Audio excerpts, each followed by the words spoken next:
Okay, here we go. Right, hopefully last day of the roof. I'll put the rest of the ridges on and point those ridges up properly. It's a really thick bed and got to finish the lead.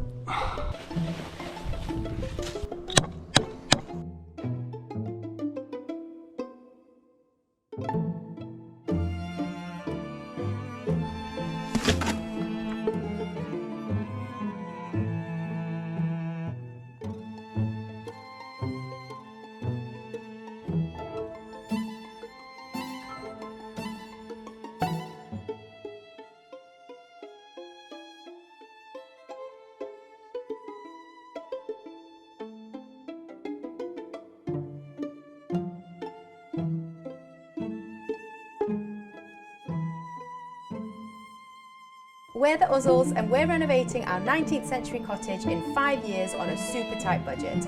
Follow along as we DIY our forever home.